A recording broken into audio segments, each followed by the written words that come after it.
3, 2, 1. So welcome to another exciting episode of Bald Guys on Bikes.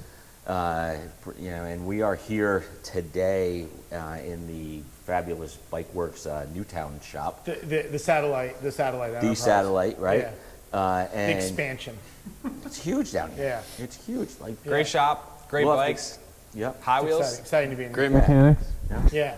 And you can tell we are as normal, completely prepared and ready to go. Winging it. Yeah. Yeah, winging it. Yeah, Yeah. that's a could strategy. say. Winging it is a strategy. Yeah. But we are here today with probably one of the most exciting episodes that we have had to date. So we are here with Alden Weinhold and Sam Smith. Both of these young gentlemen just came back from the motherland of cycling, Belgium, spending about 2 weeks to a month on over there. And we're going to get to hear from them on what they learned over there, what the experience was like, because it's just incredible to have that kind of experience. And so we're just going to have a great conversation on this. You didn't introduce Dan. Oh, yeah, I forgot he was back there. Yeah. So probably one of the most important people in cycling and in this shop. Sorry. No, way more important than me. He can actually fix a bike or do something useful. Turn some wrenches. Literally Yeah. one of the most professional mechanics in the business. A UCI certified mechanic. Wow. Licensed mechanic. It's a big deal. Wow. Yeah. Dan's here too. And Dan's going to drop in a whole lot of questions. Spent a lot of time with the bike racers over the time. Yeah. Yeah. They're all broken. Yep. He fixes all the crap that they break. The impetus for starting a bike team was Dan. Really? Yeah, Dan had been wrenching for CCB, which we'll talk about CCB, pro team out of New England, and had a lot of contacts when he was up in Boston.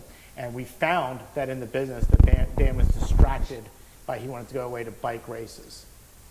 And at some point it was like, it would just be easier to start our own elite bike team than send Dan to Alabama or Boston for bike teams. So that's really the Bike Works powered by Fred Bean's bike team is really to keep Dan closer to the shop. That's awesome because I didn't, and so I want to start off with a question because it's one that we didn't have planned is, so what was it like over in Belgium, Dan? Well, I didn't go, but I got Wingus and Dingus here ready to go. Yeah. Cool.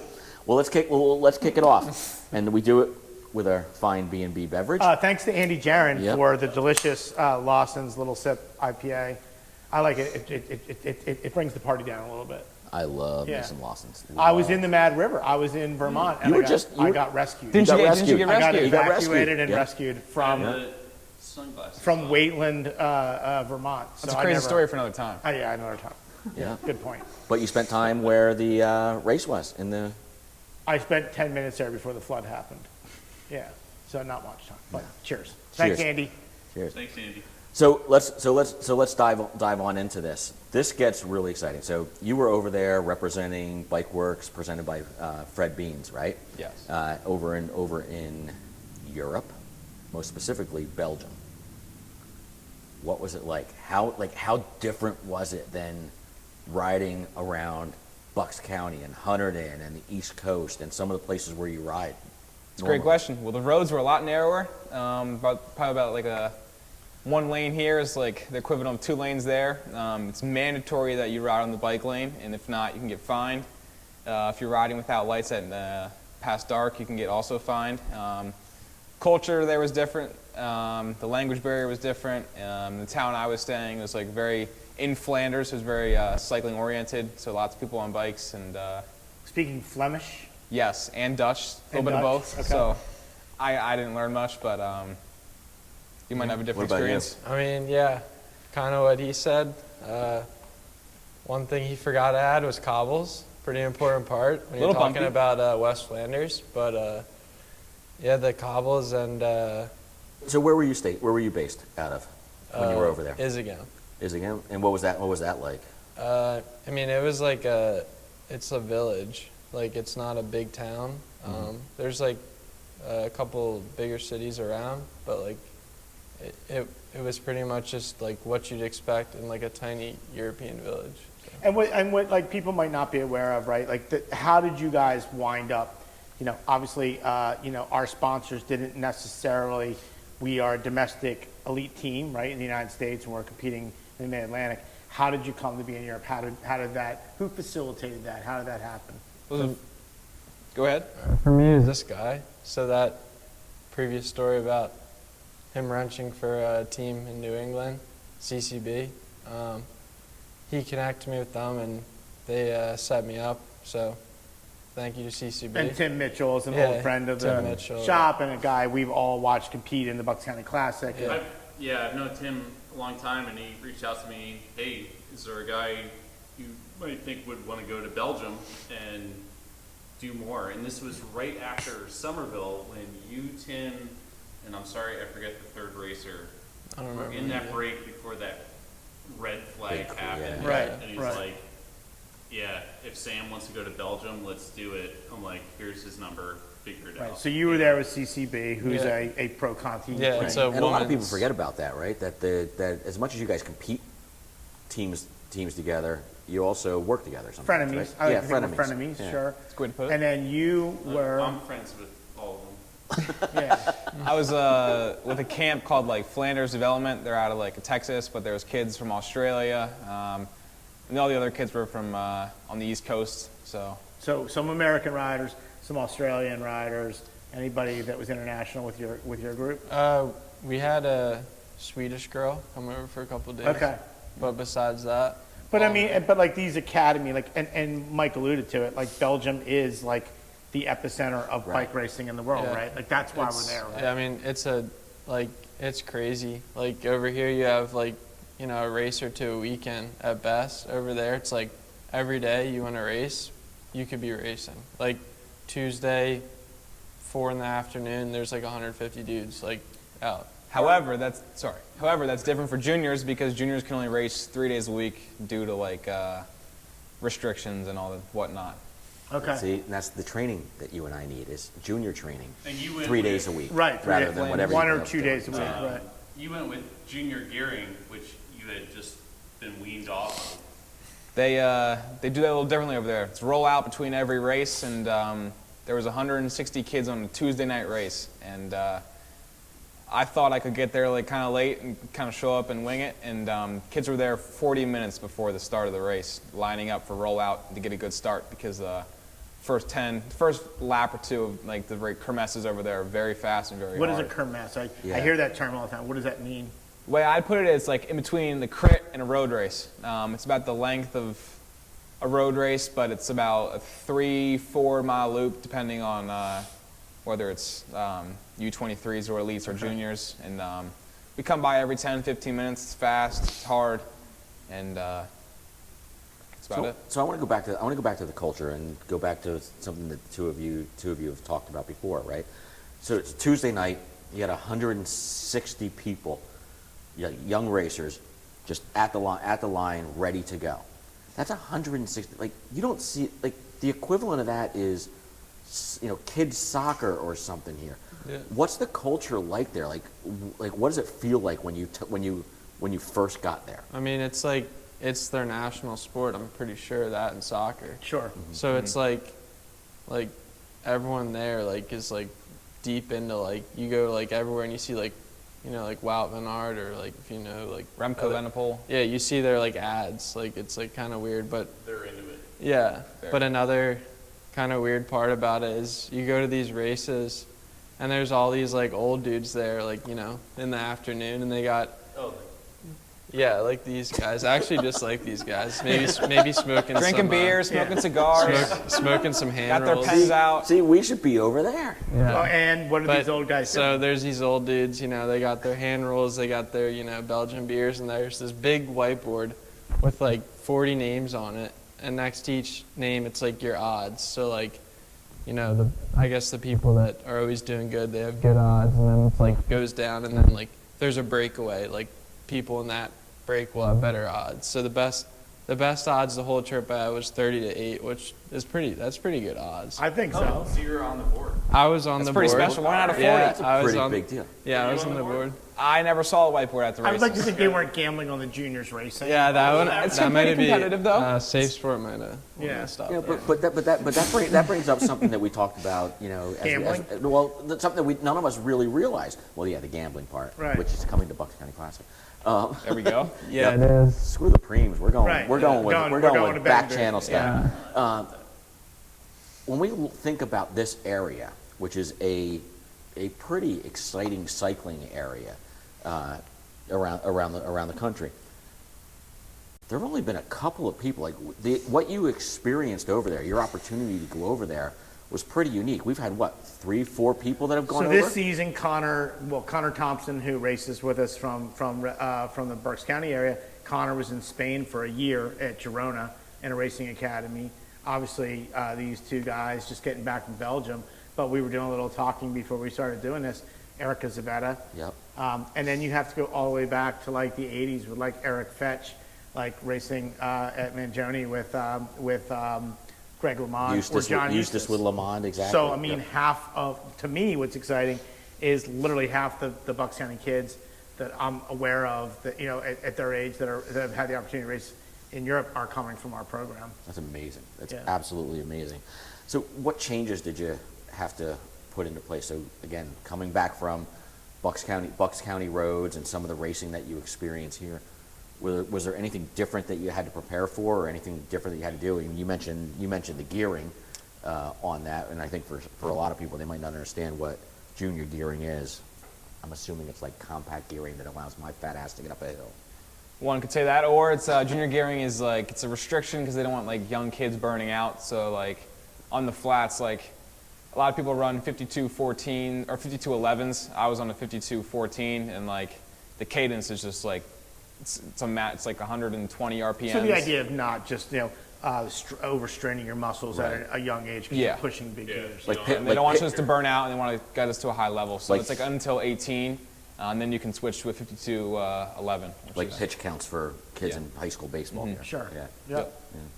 What other change? You've I been kinda- up there. What's I been kind of different? went with the proactive approach. I didn't really have to make any like bike changes. I kind of just rolled with what I had, but I stayed prepared with my coach, Bill Elston Coaching, and Shout out to him. Hi, Bill. one of our sponsors, Jeffrey Burdome, who's a massage therapist, runs out of the Advanced Sports Chiropractor. So he did some work on me before I left, and I can say it definitely benefited me over there. Because you had done a bunch of racing. Yeah, I going was over pretty. To Belgium. You I were was. a little I was crispy. pretty done. Right. Right over there, I was like, I don't know about this, but I got there and he got me right, and I was flying when I was there. So.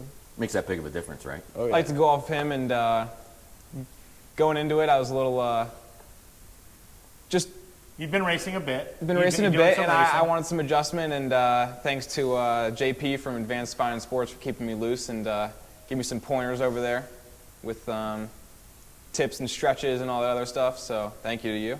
So The bodies were tuned up for Belgium. Yep. Plus, you must have been excited to be there. Like, if you get off the plane, I would hope that the legs come back. Because, I Me mean, too. like, what an amazing experience. Like, I mean, yeah. Had you guys ever been in? I was pretty psyched to in be Europe there. before? Step out of the plane, see something new. Full Yeah. transparency. It wasn't just bike racing that went on over there. It was some other stories, but maybe not for this. podcast. Okay, all right, perfect. Yeah. You had the French fries with the mayonnaise. The frites? did you? Yeah, that's what it was. That's great. And I don't know, the waffles. I was hitting those pretty hard. How many waffles would you ingest? I think sort of on a day? we averaged. I think we decided. I think we were like 5 a day.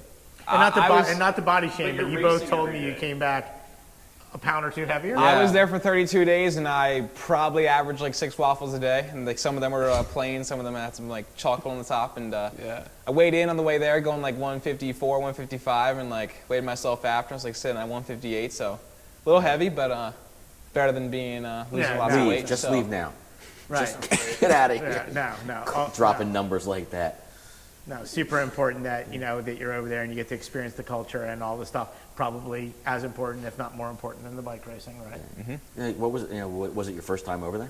It was. I've never been in Europe before, and it was a great first experience and learned a lot. And you So. went by yourself. I did. I was there with no family, no friends until this kid showed up, and it's cool. Learned a lot. So what was it? I mean, Brian mentioned it, right? But what was it like when what was your first reaction when you walked off the plane? I mean, I was kind of just like we made it. Like, this is the motherland. Like, this is what everyone promises. Like, you got to go do. So I was like, took full advantage, and like, I had a good attitude going into it, and I was like, I just want to approach this like a normal race. So like, I was ready to get to the race as soon as I got there. I think like the next day I raced. So I think you guys got there. I mean, and you know, occasionally when you guys weren't tied up with racing and traveling and stuff, you know, I get some pictures or some text messages from you. But I saw you guys in some landmarks, right? I saw you guys at the Velodrome in we did Roubaix. I saw in the showers. I saw Sounds stupid, but it's pretty cool. pretty darn cool. Oh, you did get in the shower? And I did, in fact, pull the thing, and I took Awesome. a shower under it, so it's pretty cool. Yeah, That's awesome. So the next time you do that will be when you race Paris-Roubaix in a couple Yeah, of years. yeah, that's. We did a course recon. It was pretty cool. Okay. A little bumpy, but If people So- don't know, Yeah. the showers are important. very. So you want to talk about them a little bit? I mean, yeah, so it's basically just like, we actually got pretty lucky because apparently they like lock it up, but we were just there and there were some like French dudes that, I don't know what they're doing in there. Didn't speak much English. But we were like, yo, let me see those showers. So we got in, and like each shower has like the winner of like different years. So like, I don't know if they actually use that shower, but it's dedicated to like whoever won in whatever year. So it was really cool. But So Paris-Roubaix, The green jacket at Augusta can suck it right? for the showers. But Yeah. but hang on a second, Dan. So why are we're talking about showers? We're talking about showers here, which must throw a whole lot of people off on this. It's not just that they're, you know, that they have names and plaques on them, and that you guys got in them. No. Why are they there? Well, I mean, that velodrome's been there forever.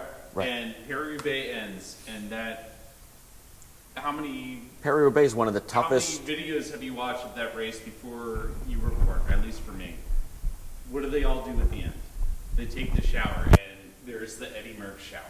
You know, it's like, yep, because you're covered in mud, you had this epic race, and Yeah, I don't know This about is the yeah, end. I don't know about other people. Other people maybe that aren't as into cycling or whatever. you get They to know see they know that. the Tour de France.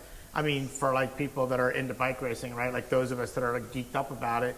It's Paris-Roubaix, it's Liège, Bastogne-Liège, it's you know, Tour of Flanders. I feel those like kind of things. the real being deal. in the showers is being on the sprint line at the end of the Tour de France. Yeah. You Yeah. know? It's It's one of iconic. those It's that things, everyone like dreams of being there. And I saw we a got to picture go of there. you guys on the get to Koppenberg. yeah, we Right, did I the was saying Koppenberg. Koppenberg, right? Yeah, that was it's pretty gnarly. It's pretty steep. It's like, So talk to us a Cobbles are little- just slightly out of alignment. just- and, talk about the Koppenberg. What's the Koppenberg? we did the Koppenberg. Why is that so important? It's in the Tour of Flanders. It's pretty epic if you follow cycling. And, you know, this guy dropped me for the first time up a climb there because he was running some bigger tires. So I'm sure he's It wasn't just that. super happy about that. But, that yeah. won't happen again. But, He can blame that. It's the tires. Yeah, It's but tires. This is it's the friend. legend. This is the frenemies part. Yeah, Yeah. yeah. It's like totally legendary. Like just that, the Padenburg, a few others. Yeah. They're iconic. if pretty They're much hard. pretty much if you go up a climb in Belgium, at least Flanders, like it's probably famous or in a big And something race. cool, it's unique there that like Belgium's a very flat place. It's almost like Florida. And if there is any slight incline or like hill, it's got like the pavement has a white Strava like placard on it, and so start, and then when you get to the top, it says finish. And like everyone like the people who have the KOMs out there like tour names. So and, if you're like, doing a Strava KOM in Belgium, it's You're a legit. lot cooler than doing a Strava KOM in, say, Carversville. I would say so. Okay, I think it's fair. It's on par with I mean, Carversville. dude, my Wismer time is like pretty up. I there. understand. I don't know if you check that out. I understand. But no cobbles. He's just a few KOMs, but Yeah. small deals. So I want to ask this. Right? We've set up Koppenberg's unbelievably iconic on this. The two of you were over there for the first time riding in Belgium, first time in Europe. You're out on a ride, right? And you approach it. What was it like? What When was I went into it? like what was going through your head? I want to know that, like, that instant when you saw it. Well, we rode up, and the way we got there from Oudenaarde is it's a Koppenberg bike path, and you kind of enter and take a left, and it's straight cobbles, and then like it goes down for probably 400 meters, and then it starts to hit the climb, and you can't see the finish because it goes through like narrow trees, which is part of the other iconic part, and it is gnarly, and I wasn't expecting it to be that hard, and I kind of piggybacking off that. I mean, I was just like, thought this was like history, and like I wanted a piece of history on me. So I actually, there's a photo that was Check out the Facebook. circling or going around, but I actually got on 2 knees and just gave the Koppenberg a nice kiss. Big smooch. Big Yeah, I saw that. smooch. That was a yeah, great photo. it was. Is that good luck for the like Bucks County Classic coming up? Yeah, big. Yeah, it was more than luck. I'll tell you that. It was magic. I actually Well- rode down the down Yeah. the Koppenberg, and my hands were dark colored, and later that day I got a callus on my hand. It's very, very bumpy, and I don't know how the people do Roubaix and the Flanders. It's like 200K on cowboys. They have motors in their bikes and they're taking EPO. Yeah, I think so. I think that's how that works. we so. need to find that. I want to ask Jeffrey you guys, Prudhomme. you're riding road bikes on what us Americans would ride gravel bikes on. Yeah. And yeah, you guys remember it's road bikes. You can do a road bike on literally anything. And I sent over a bunch of parts with you too. I know Did they you all had come- some issues. Did I they all had co- to go did- wait, through did a all few those parts parts. come back Oh, actually, they still need to bring them back to me. well, in one piece? in see. the UCI race, part of the parts that needed to be brought back was this fork, and I had to get a new one because it did indeed. If you can hear that, it's pretty crunchy. So that was kind of a. So what? There was, so- there was an issue. exciting time in the shop when we heard that you had had a crash in Belgium. Little banged up, And we're all good there now. was a lot of kerfuffles going on, and then we had to send a new TCR fork Yes. to Europe for the racing. Few $100 'Cause later. Nobody in Belgium apparently Giant's has. not a huge thing over there. It's Ridley's. Giant, the largest bicycle Right. company in the world. And we don't have friends in Belgium that could have helped you. Right. Yeah, so that was part of an so, issue, but so for our NASCAR loving fans, how'd it go down? so first race actually, it was wet, rainy. This Belgian comes up to me. It looks very fast. He goes, "You from the United States?" with a thick accent, and I was like, "I am." And he responds to me, "I hope you like the rain." And I was like, "All right, dude, like, go away." And we get to the line. It's raining. Slow down. It's raining very hard. It's windy, and the first turn was on a 90-degree like bike path, and I was like shocked. I was like, I'm on rim brakes, and rim brakes. Speaking of that, I might need some new pads. The pads don't stop too well, and I think I was 2 laps in, and we're going 31 miles an hour on a flat section. The road was wide, and someone just tapped their brakes, and I overlapped wheels at 31 miles an hour, and next thing I knew, I was sliding across the pavement, and before I knew it, I got hit by like 2 people. I got a cool scar on my back from that, and grabbed my bike and ran out the road, and the ambulance came, and my shoe was messed up, I was messed up, my bibs were all rolled up, and Those bibs are expensive. yeah, Yeah. I might need a new pair. Oh, man. Do we have someone for that? Yeah, we have extra bibs, I guess. Yeah, sure. Yeah, Okay, cool. yeah, I might need it. Yeah, all right. But so talk. My luck, I think, is gone though. Like I think I'm good for the season. So you mentioned the ambulance, right? Like it, That was an experience. right. So the setup for a lot of these races, the support for a lot of these races has to be a little bit different too, right? It was. When you're They going have a follow car. They have a car with a red flag. Then they have the peloton, and they have a follow car, an ambulance, and a car with a green flag. And green flag signals you can enter the course. But something interesting was the medics when I got in the ambulance, because I couldn't ride. I was pretty beat up, and my bike was messed up. They didn't speak English. The one woman spoke a bit of English, and it was kind of, the other kid was like holding his shoulder, and I was thankful just to have lots of road rash. But And this is everyday normal. Like there was a this stuff is crash. set up there all the It time. is. And 17, 18s, the ready for it. juniors are like Cat known for being like daredevils and Is- idiots. Is So it legit like the equivalent of Cat 5 over here? yes, but the ability of their riding is Yes. like Cat 1s and 2s. Everyone's fit at the start line. Everyone's capable of winning. It's just the strongest man who can toughen it out for 2 I hours. think one of you guys was sharing with me that a photographer came up to you at the starting lines to take pictures of you just in case you're famous someday. Yeah, Would you like to explain with the list? And oh, thanks, dude. Yeah. So, cut that Yeah. part out. yeah, at the race, basically I was just We like, cut nothing out got, here. I got, Cutting it. I got my number, which like another weird part there. Like usually like you get like your numbers and stuff like in the back of, like a bar, like in like the villages. So I go get my number. I come out and like I'm just like whatever, pitting my number, like doing normal race stuff. Some old dude just like comes up to me and he's got like a camera and he just like thick, like Dutch accent. Are you Sam Smith? And I'm like, yeah. You said yes? Oh yeah. Okay. Oh yeah.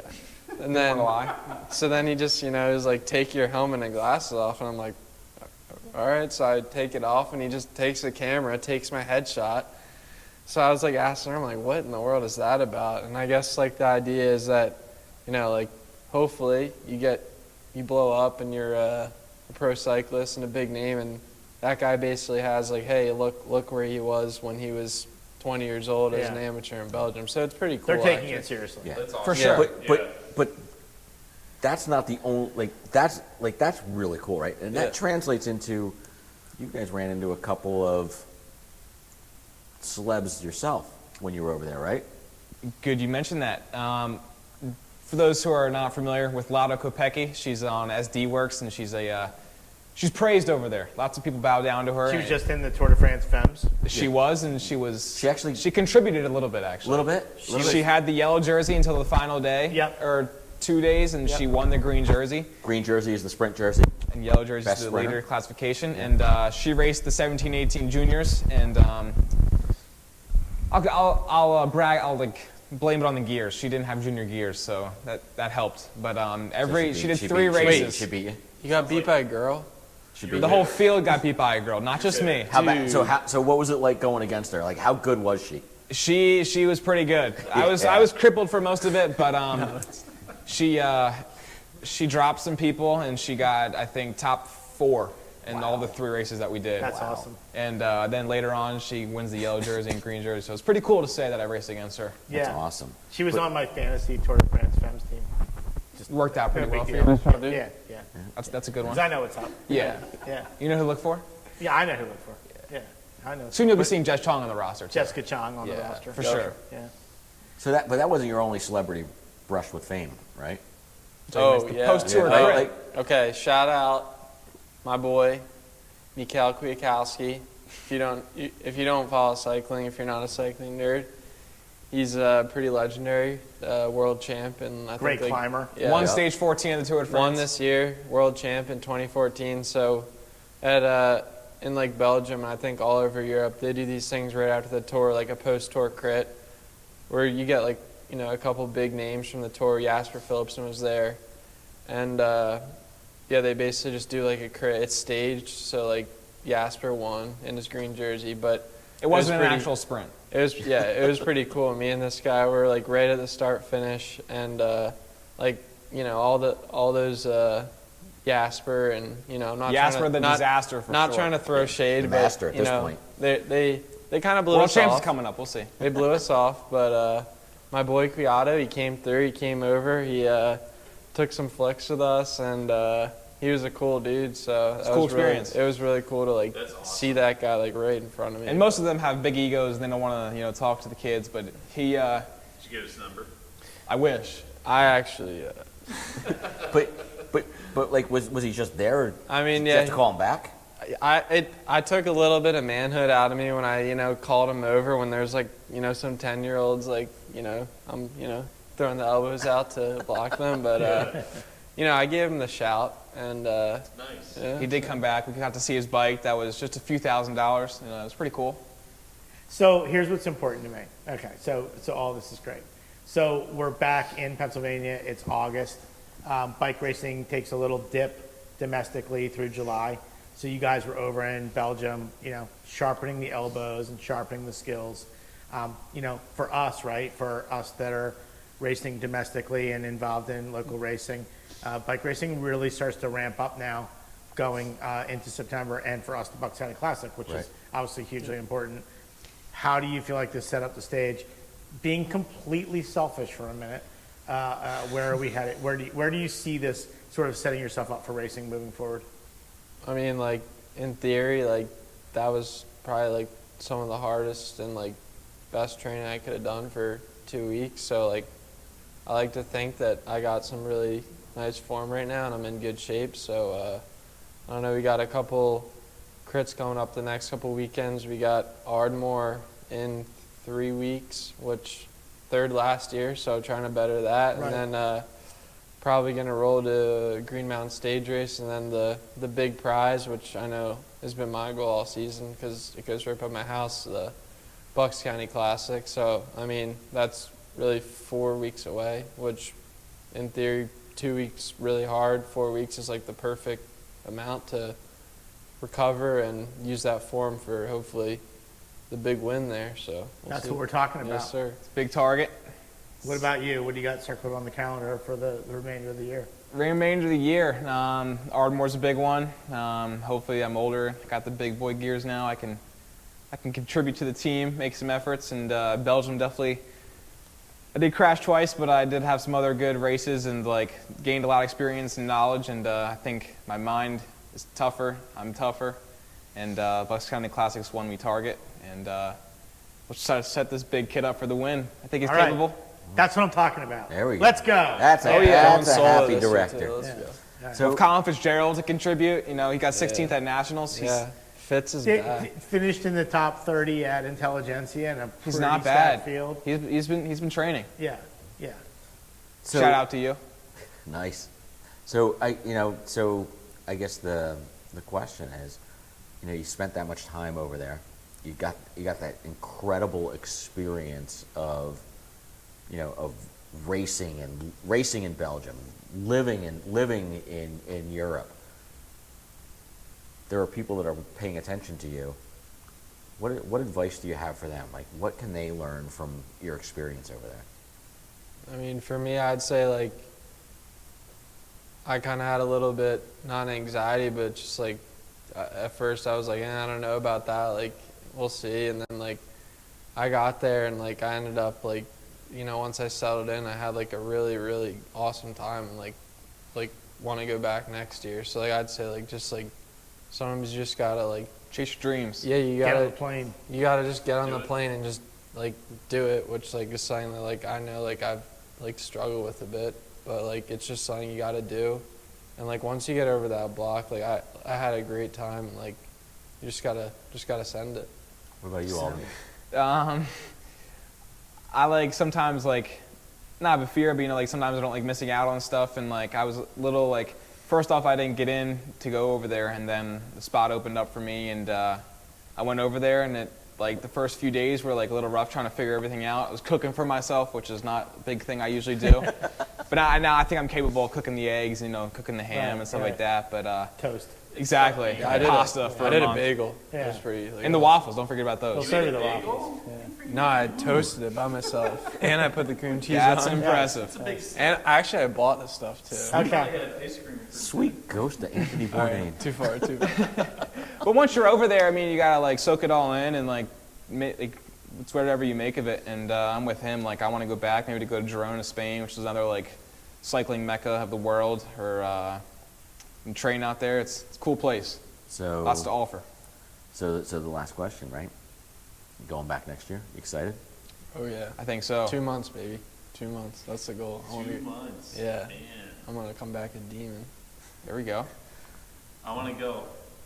I want to go and help you guys. Yeah. I would love that. Maybe this time Dan gets to go. Maybe you even get to Let's do go. it. Well, I mean, listen, not to be sentimental about the whole thing, but it doesn't go back that far in my memory. When we were first opening a bike shop, Dan and I were, and Fran opening the shop, and I remember when Sam Smith walked in as I don't know, I'm making this up, 7 to 9-year-old, and and said, "You guys should give me a free shirt. I'm gonna be a famous bike racer someday." That was good. That was the best line. That was a good one. Best line we got all day. And I, certainly remember Alden when he first started competing with NICA and all that stuff. And so to be at a point with the local team and the local project where, these guys, Connor, all the kids on the team are coming back from these experiences, it really does feel like a moment of like, wow, look where we've all taken this project to.